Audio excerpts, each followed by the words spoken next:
All right, ladies and gentlemen, welcome back to the We Call Bank podcast. We got a couple interesting topics. A little late on some of these probably, but Oregon dominates Colorado. I mean, come on. If you really thought Colorado was going to win, I mean, let's be real. You might be a little delusional. I didn't think it would be that much of a blowout, even though Oregon was scoring like 60 points a game against everybody else. I thought Colorado might put up a couple points, but I knew their defense just their O-line and D-line just aren't big enough. Cardinals upset Cowboys. Second topic, the Falcons going into hibernation. They just, I mean, it wasn't a good game. Dolphins score 70 points against the Browns. We got early Super Bowl predictions. That might change from how we what our picks were before the season started. A little bit of fantasy football talk, probably not too much going on there. And then Damian Lillard traded to the Bucks. Now, obviously, Dallas doesn't like Damian Lillard, so they might have a lot to say when we get to that. But starting off, Oregon dominates Colorado. I got a little bit of stats wrote down, 42-6. Now, granted, they kind of held them under their average, so that might be a small win there. But obviously, no Travis Hunter, so you got Troy Franklin just catching the ball all over you. Funny story, in my Falcons franchise. Let's see, last year I actually drafted a receiver named Troy Franklin. He was white though, so not the same guy, but I just thought I'd throw that out there. So yeah, obviously no Travis Hunter, so you had no one to really go one-on-one with their main receiver, and it kind of hurts you on offense too since he plays both sides. But they go on to face USC next week with probably still no Travis Hunter.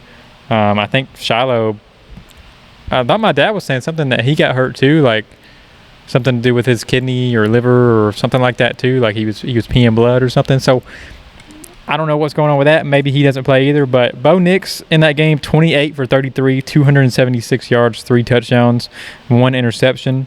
Shador Sanders, 23 for 33, 159, and 1 touchdown. I mean, he was running for his life that whole game. He really had no time in the pocket at all, and that kind of showed up. Troy Franklin, the Oregon receiver, 8 receptions, 126 yards, 2 touchdowns. You got anything to add about that game? That game, I mean, I ain't gonna cap, bro. I mean, it was just clear that what's the name? Oregon was gonna win that game. As far as the USC game, I think USC finna win that one. I ain't gonna cap about that one. Yeah. I'm trying to remember because I was at work and I was thinking about this topic all day because I was like, bro. And then something got brought up to my attention and I was like, oh, Caleb Williams. That's what I was thinking about. All right. Yeah, I was thinking about Caleb Williams. I don't like Caleb Williams, and it ain't even that I don't like Caleb Williams. I don't like his dad for what he said about the early in the draft stuff. Blah blah blah. I don't really like that. All right, so if you guys didn't know, basically his dad said if he doesn't want to go to whoever has the number 1 pick, he's just going to stay in college and wait for a team that he wants to go play for. Is kind of the gist. And at the time, everyone thought that the Cardinals would be the number 1 pick in the draft. And so that's why I was like, bro, what? Because right before that, I was like, I'm fine with Caleb Williams. Yeah, but they're already saying that they're probably going to do something with Kyle. I don't know if I don't think they're going to trade him. I'm going to be honest. I don't think they're going to trade him, but everybody's saying that Arizona ain't came out with it, but they're saying that they're going to go after a quarterback in this next draft.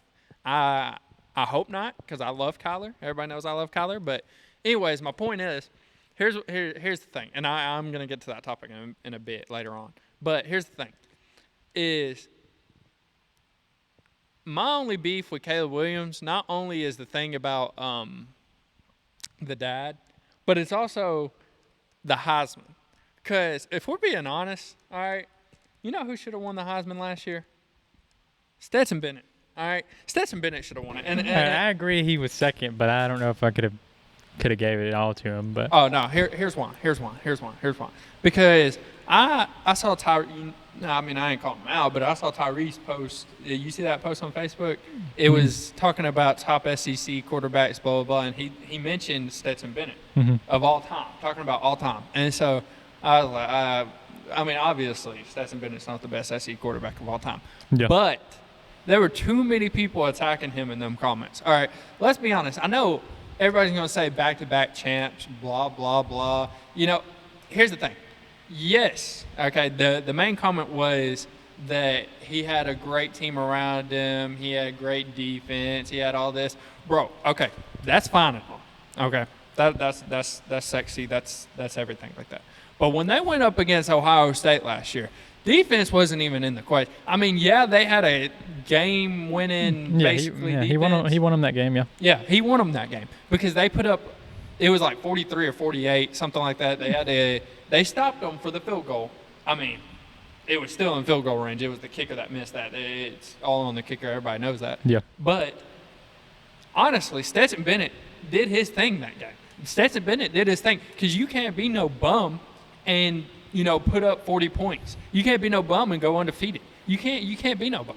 And Stetson Bennett proved he ain't a bum. So I'm tired. Yeah, man, we see Carson Beck in there, and the offense isn't that different from when, he was playing. So why isn't Carson Beck doing the same stuff that Stetson Bennett was doing? Because you still got to be good. You know what I'm saying? You have the best tight end in college football on your team. Oh, yeah, for sure. And the best time. It might even go top 10. I mean, top 10 what? And draft. Oh, he's going to go top 10 in the draft. Yeah, he's going to go top 10. I mean, you can't say you don't have the same weapons and stuff like that. He's good, man. Stetson's still good. He's good. Here's my thing is, also in the comments, they go say something about, he's trash. He's trash in the NFL. Bro. He hasn't played a game yet, Exactly. man. I mean, the Rams drafted him, and they have Matthew Stafford. I'm sorry, but even with Matthew, if Matthew Stafford is on the Texans, I'm sorry, I do not see C.J. Stroud starting. At first, Yeah, he might come up, but I don't see him starting. And even though he was second pick in the draft or whatever, I'm sorry. It's Matthew Stafford. Okay, he has and of course other teams with sorry quarterbacks could have just picked him up earlier in the draft.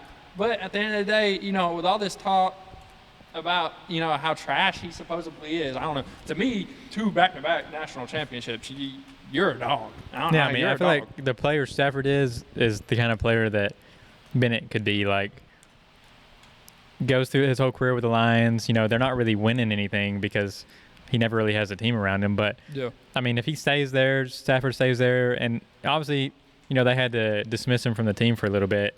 And I don't know the actual reason for it. People were, speculating that it has something to do with, alcohol-related things, like he had to go to rehab or, something for that, which, that's probably, it makes sense. But, he stays there long enough. Stafford kind of, mentors him a little bit. He could take over for Stafford and, be pretty good. He's got more legs than Stafford probably did. Maybe when Stafford was younger, but they could, he could kind of take over and take over the reins for the Rams. Obviously, yeah. If Aaron Donald, if they don't play good this year, he might retire after this year. So it could be, Stafford's going out the door, Donald's going out, and they pretty much got to start from scratch. And, why not give him a chance? They're probably going to be kind of a middle of the pack team this year, so they're probably not really going to have a chance at a good quarterback. So, I mean, depending on how they do this year, he could play a couple games next year. And I mean, he didn't play great in the preseason, but I mean, come on. I mean, a lot of the quarterbacks that ended up being good, they come out of nowhere anyway. So yeah, exactly. Know. Like Brock Purdy, bro. Brock Purdy was drafted in the 6th round, I think. He was the last pick. Yeah, he was last pick, but Stetson was, I think, Stetson was picked like, in 5th. Yeah, 5th or 6th. Yeah. So, which is so the crazy. thing is, you can't just go out and say Stetson's trash, bro. It's been 3 games, and he ain't even got a chance in the real games. You see what I'm saying? It's like, you can't say he's trash in the NFL, bro. He ain't got a chance. Like, let him, let Matthew get hurt. I mean, I hope he doesn't, but the way the NFL is going right now, geez Louise, everybody that is a starter is bound to get hurt at this point. Everybody's getting hurt, and it's sad to see. It is sad to see. Nick Chubb, that sucks. I'm sorry about you, Nick Chubb. Yeah, I talked about that last week a little bit. Yeah, that sucks. And the thing that sucks about him, it wasn't even an injury that was like, how like everybody is starting to get injured off of like non-contact stuff. His was horrible contact. It was horrible. Minka, I don't know, bro. I mean, to me, he was getting tackled down, and Minka just kind of, cheap shot him. But hey, So, anyways, we could keep talking about USC. Yeah, I think USC dominates Colorado. I'm all for the Colorado train. I love Dion, and I love his attitude towards everything. I just love watching him. He's such an entertainer. But I think USC's going to, just get him.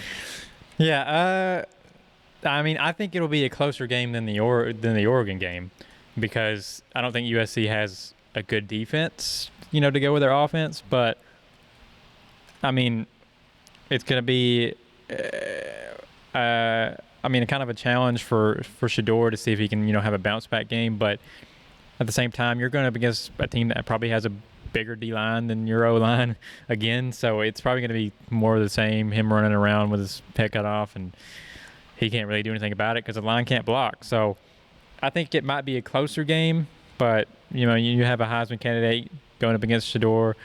If Shedeur had the same team that Caleb Williams has, maybe it would be the other way around, and Caleb's getting sacked 40 times a game. So I hope people don't take this. And he did Shedeur does bad this game, and people are already like, man, he's not as good as you said he was. Blah blah blah blah blah. I mean, look at TCU. They come in and play Georgia and they get blown out. But other than that, they play good against other teams. So it's just the talent up front, in the trenches that always wins or loses the game for these teams that aren't in the SEC. So I think it'll be a closer game, but obviously USC's more than likely going to win. I give Colorado a 5% chance.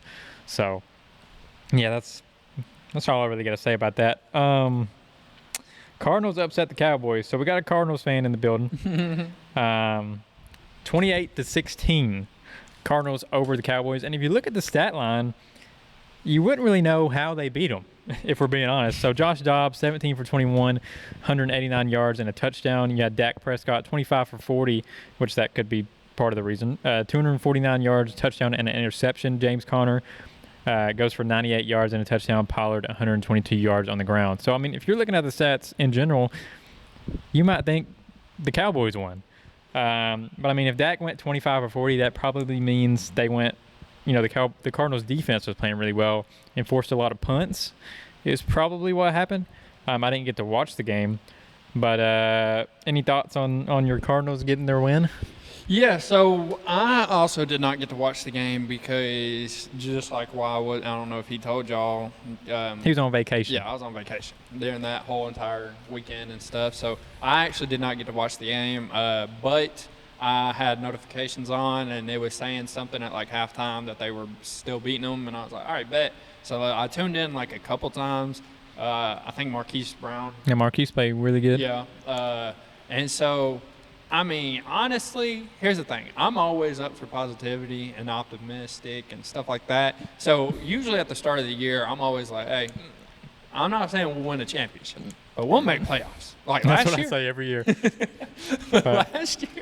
Last year, I thought we were going to win a championship. With the team we had, I mean, honestly, we had DeAndre, we had Kyler, we had AJ, we had Rondale JJ, Moore. we had Buda, we had White, we had Isaiah. We had a pretty decent team. I thought we were going to honestly be basically the Nuggets of the NBA.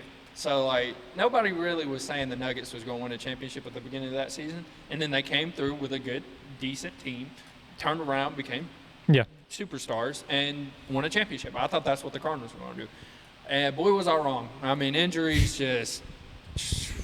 And then it just did not go good from there. And then the beginning of this season, I absolutely said, we will lose every single game. He did. There's not a game we will win. I mean, we lost about just anybody you could think of that was a star. I know White has been playing really good defensively. Connor, he's been running the ball real well. I mean, we were going to end up being a run-heavy offense.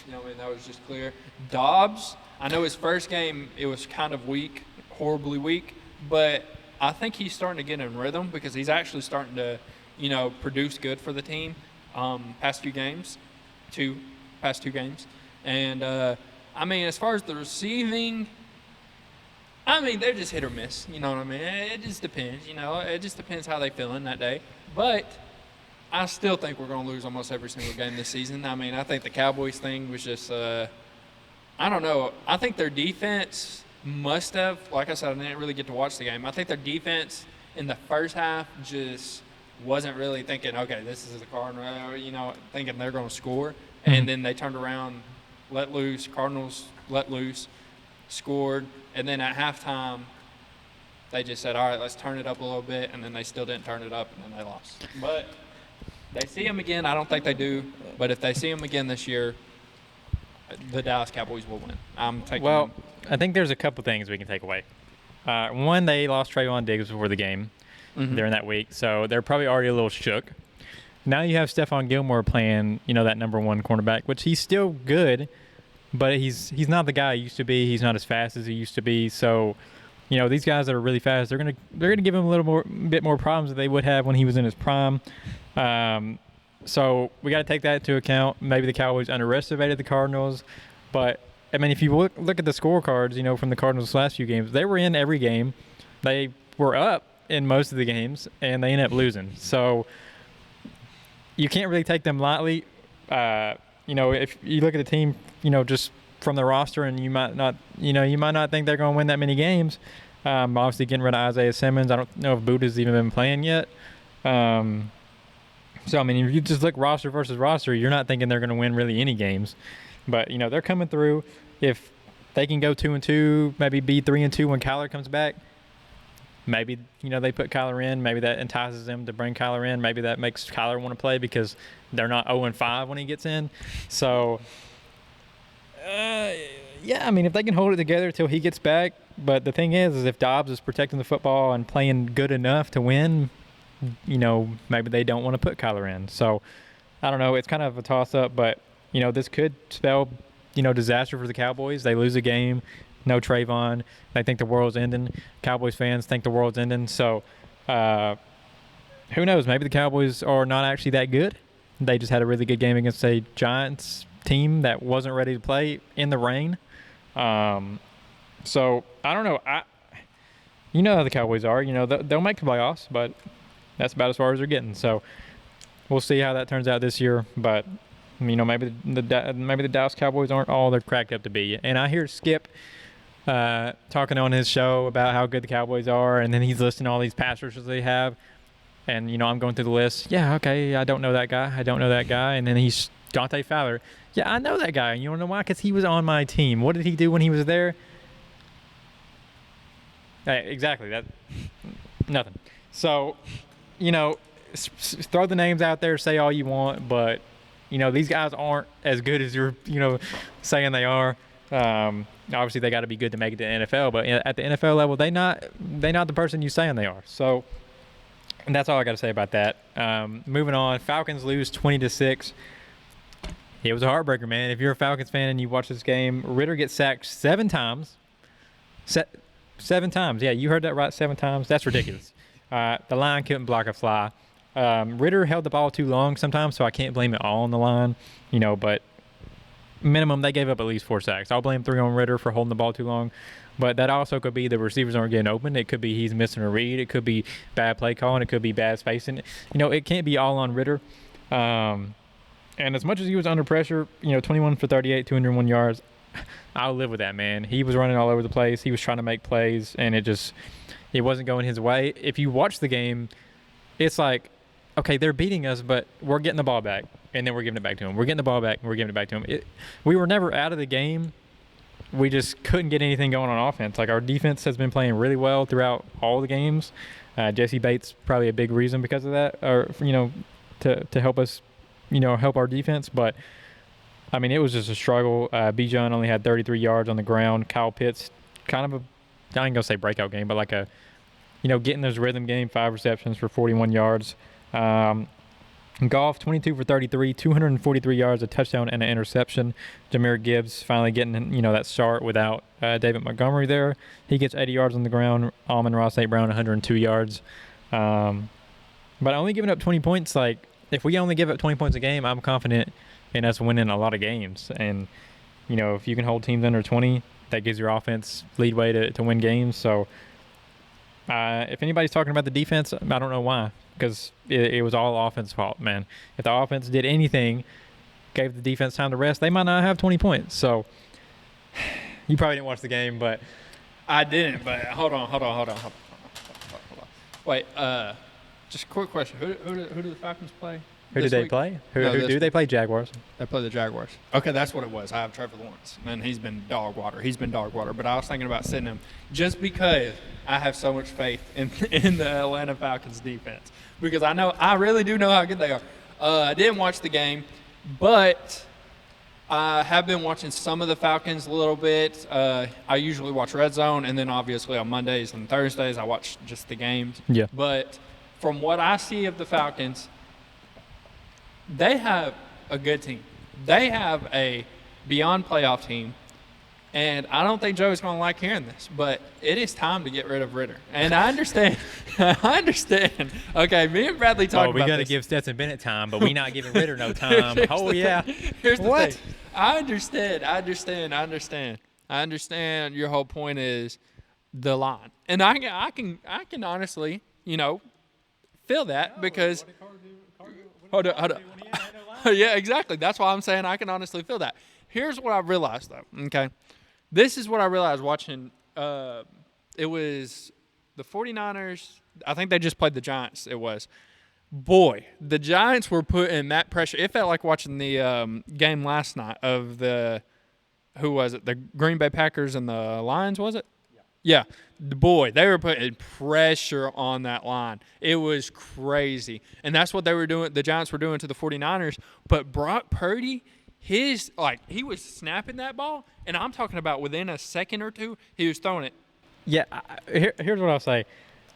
Kyle Shanahan, we've seen it, no matter who's in there, they're going to play good. They have a system to where they let, the quarterback, it's simple for the quarterback. He knows where to go with the ball. They get it out quick. That's all, that's fine and dandy, but when you got an offense that is based on running and you can't run, so you have to pass, you can't play action because the run ain't working, it's like you get behind the sticks on first down, so they know you got to pass, and now they can just go all out on the pass, and they can pass rush without having to fill gaps because they know they can't run. I mean, there's just so many things that stack on top of it, and like I said, you throw Ritter in the Niners offense, and maybe he looks just like Purdy does, but I don't know. It's a combination of the line not being that good. Yeah. It's a combination of play calling, and Ritter didn't play good, but he was also under pressure the whole game. He had to run around the whole game, so you can't just think about these reads because he's worried about getting blown up.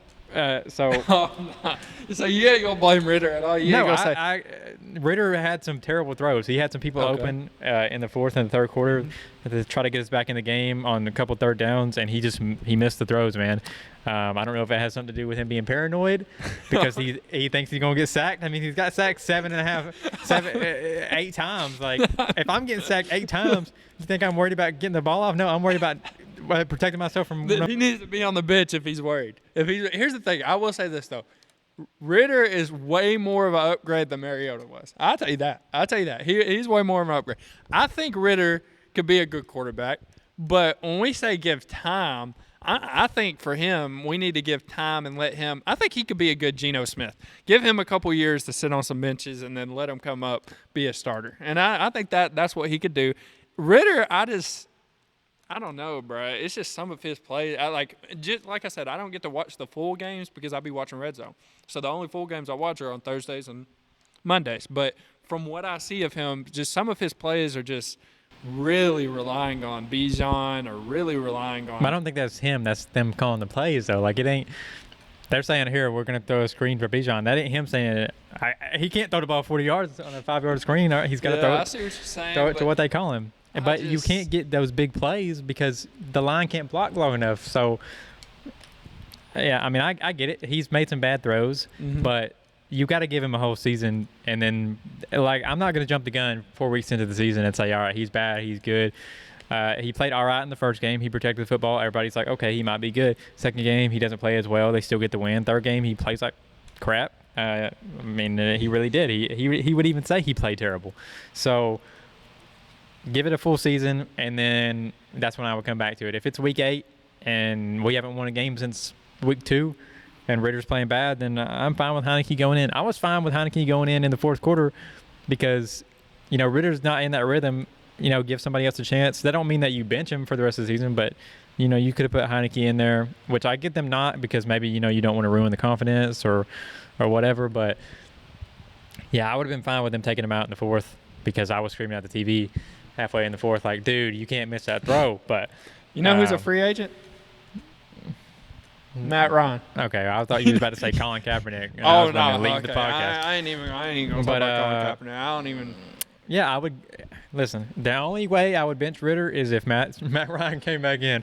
That's the only way, because at least if he could throw the ball accurately. He might not be able to move, but I know he's gonna put it on the money. So that's my thought process on it. You'd rather have a younger player in there. So you know what they're saying? They're saying that Drew Holiday might get moved to the Warriors. And to be honest, I know the Dame thing happened, and I put Dame and Giannis over any team right now. Yeah. But if Drew goes to the Warriors, it's automatically Warriors win a championship. I'm sorry. It's automatic. Yeah, I kind of agree with that. I mean, the weird thing is, obviously, Drew can probably play the 2 and be all right just because he's really good on defense, but he's kind of undersized, I would say, to play the 2. But I mean, you got him and Clay both coming in. Whenever Chris is in the game, Drew can be in the game. Drew can guard the point guard, you know what I mean? So, yeah. I mean, it could definitely work. That would definitely be a stacked team. I mean, Drew's an all-star. They would win. Defensive Player of the Year candidate. So, I mean, that's a crazy team. And then him and Drew and Clay could even play. And then they're locking up the 1 and 2. So, which Clay's defense might be a little suspect nowadays, but that's a pretty crazy team. Yeah. But we could go on to the next topic. I know I strayed off about 6 different things. But. All right. I guess we'll skip all these and we'll go to NBA since this is kind of running long. But Damian Lillard traded to the – that's going to reset because I did turn it back on. But Damian Lillard traded to the Bucks. So Lillard goes to the Bucks. Drew Holiday, Ayton, and a first go to the Blazers. Suns get Nurkic, Grayson Allen, Nasir Little, Keon Johnson. So – it's a good team for everybody. I mean, a good trade for everybody. The Suns needed depth. So, I mean, they pick up 4 players. Grayson can play. Nurkic can play. Little and Johnson maybe.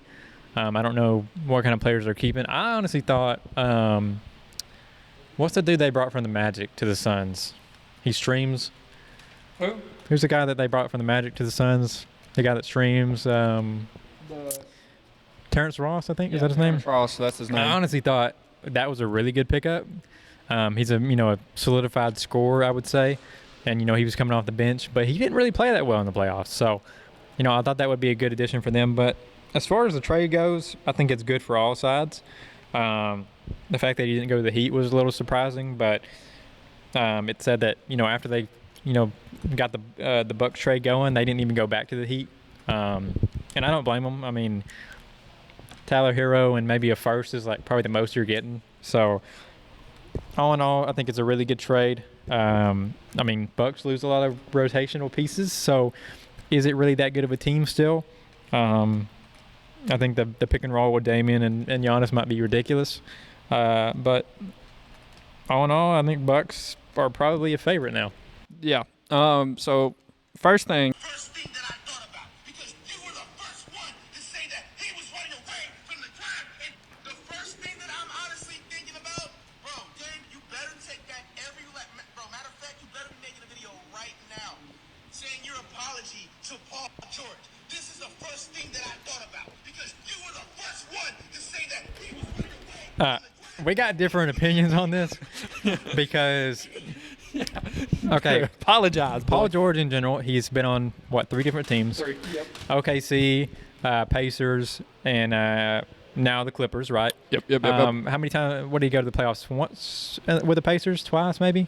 I know he went in 2013. He might have went twice. And I don't know how deep he went, but either way, he didn't have a great team around him. He went to the Eastern Conference Finals. So, that's a knock. And then he goes to OKC. What was Russ still there? Yeah, Russ was there both years. Russ was there. I mean, we see anybody with Russ, that combination never works. Yes. We've seen it with Harden. We've seen it with the Lakers. Yep.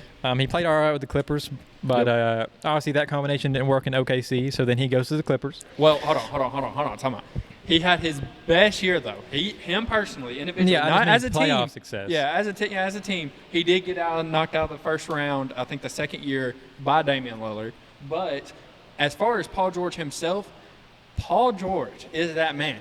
That year, not only was Paul George an MVP candidate, he was a Defensive Player of the Year candidate, and he had second most three-point makes in that season, and that's behind Stephen freaking Curry. And that is a small forward. We're talking about Paul George, the people are saying washed up. People are saying, there are people in comments right now talking about Paul George saying, oh, well, he missed a bunch of games in OKC. No, he didn't. No, he didn't. He played 79, 70, 80 games in OKC on both years. Like, bro, what are you talking about? People are just, No. It just makes me mad. Let's not stray off the line here. Right? People that say Paul's washed, we ain't even worried about them. Yeah, we're not worried about them. They don't know what they're talking about. So, obviously, Paul plays for 3 teams. I think he went to the playoffs with OKC and Indiana. Yep. Clippers have been to the playoffs, I think, every year that he's been there, I want to say. So, yes. Clippers, everybody's not healthy when they get to the playoffs. That's the problem with that. But Kawhi and PG are apparently both healthy. Yep. So, we'll see how long that lasts. And then Lillard, obviously, played in Portland his whole career and goes to the Bucks. Now, all in all, like if you're comparing team success, who's going to who, Dame's going to a team that has literally been first or second seed since Giannis has started being good, and then you have Paul George, who has went to OKC, who made the playoffs with Russ, but didn't have the good team around him. Then goes to the Clippers, who you could argue with Kawhi, that's kind of the same as him going with Giannis, but obviously Kawhi is older, and so relatively like grading wise, Dame's going to the better team, but the Bucks are also losing a lot of pieces. So as far as player to player, like if you ask me Giannis over Kawhi, you're going to take Giannis, obviously. Yeah. But at that time, that was when Kawhi just won the finals. But to be fair, we didn't know what he was going to do with the Clippers. And to be fair, it ain't Paul George's fault he went to the Clippers. He was chilling in OKC, and then all of a sudden, all these people were talking about trading. That's what we know, though. Yeah, we don't know the full story, know. So we don't know if Paul was like, I'm fine with staying, but I'm also cool with being traded to the Clippers. I think at that time he was saying something kind of like that. But to be fair, Kawhi specifically said, I want Paul freaking George. LeBron said the same thing at that time. But, we ain't going to call out LeBron because, everybody loves LeBron. I mean, that's crazy. But I just don't like – because the thing is, he said that Paul George ran from the grind. Bro, I'm sorry. You did the same thing. You left, and then you cried and wanted to turn around and say, oh, well, I only want to go to the Heat. One, why the Heat, bro? I'm going to the Warriors if I'm picking anybody. But anyways, so then he turns around, and then they get a deal with the Bucks. Don't tell me that he sat over here and wasn't talking to Giannis this whole time. No, he was. They had something inspiring. There's no way he didn't. And so now he's with the Bucks. He needs to apologize to Paul George right now and on Instagram, specifically on Instagram. And yeah, as far as the trade, if we're just talking about trade, other than Damian, I think every single team won that trade. That's one of the only trades I've seen that I'm like, okay, every team got something out of that. I mean, the Suns, they did exactly what I wanted them to do. They got rid of Ayton, which Ayton ain't a bad player. He just needed a different team. And that worked out perfect for the Blazers, I think, got them. And that's perfect for them. Yep. And then the Suns got who all did they get? Yeah. So they got losing my sauce here. Maybe I don't even. They got they got some good old bench pieces, and they got a big man that is pretty decent. And I mean, really, at this point, we see with the Warriors, you don't even need a big man, but they got a big man that was pretty decent. So I mean, Blazers, they won as far as that's the most they could have really got, because everybody knew that Damian was done as soon as his contract ended, so it didn't really matter. But that's the most they could have really got, and they won out of that. The Suns, they won. Bucks, I mean, they got Damian Lillard. I think that's all they ended up getting, honestly. But I mean, that, you know what I mean? That's kind of what they needed. They really needed a point guard that could score and facilitate a little bit more better than Drew could, and that's what they got. Now, is their backcourt going to be a little tough on defense? Maybe just a little bit, but their front court could make up for it as far as in the paint and the mid-range area. But at the end of the day, they got a good scoring Chris offense. Middleton still there. Yeah. Damian Lillard. So you add three-point shooting, you add scoring, you take away from the defense a little bit, but all in all, that team is still – I mean, if I got to pick prediction right now, probably Bucks. Could be the Suns, could be the Warriors. But I think it's between those two, Suns or Warriors, in my opinion. Clippers could be there if they're all healthy, but Yeah. I just don't see them all being healthy by the time they get to the playoffs again. But I'm not saying it's not possible, but Just a quick one.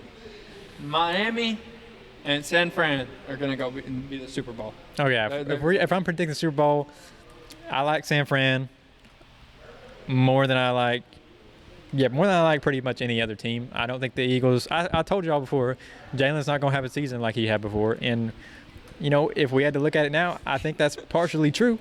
So yeah, I would definitely take San Fran, and then it's a toss up for me between the Chiefs and Miami. Probably Chiefs, Bills, Dolphins is like my 3, and I'm gonna lock it in. I'm gonna go Dolphins for me. Dolphins and San Francisco, barring Tua doesn't get hurt. Yeah. Hey, I just want to remind y'all, I did say Tyreek would be Offensive Player of the Year, I think, or MVP. It was I said Jalen was MVP, Tyreek Offensive Player of the Year. I just want to let y'all know I locked that in, and I'm still locking that in. I mean without Tua's playing, he might win MVP. Yeah, Tua could win MVP. I mean, shoot, I didn't want to pick him up in fantasy because I was scared he was going to get another headache. But, hey, I mean, I should have. Gosh darn it. Yeah, I got freaking Trevor Lawrence, and I wish I could reverse time. Just to throw this out there, like, if we ever talk about fantasy, we're talking, like, from a competitive standpoint of wanting to win the week. But, like, if a player's hurt, if a player, we're going to – in the game, you might be like, man, get him the ball, man. Or, like, why isn't he running? But, like, if he's hurt, we're not the kind of people that's like, he should be out there playing, blah, blah, blah, blah, blah.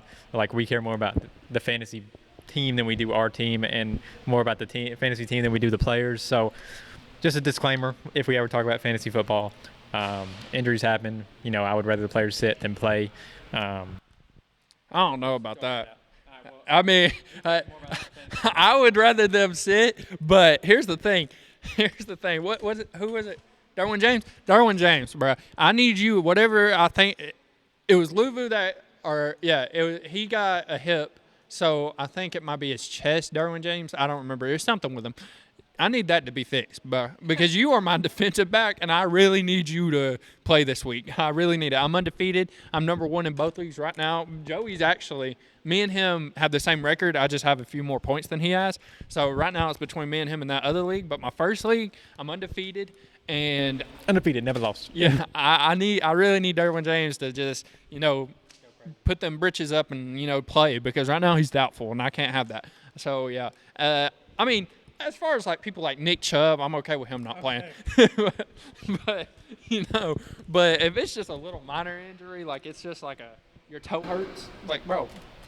Okay, but we talking like sprains and like Saquon, you can get back in. You already said that you could have played last week, and you said, go ahead, start.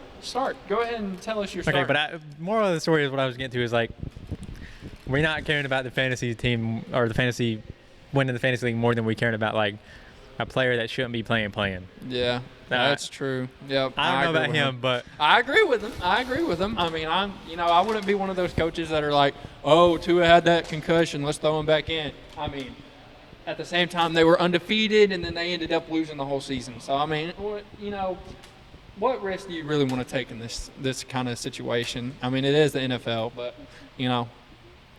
I agree with Joey, I guess. All right, we're going to end it here because if I say anything else, Dallas is going to continue for 20 more minutes. So I'll catch you guys in the next episode of We Call Bank.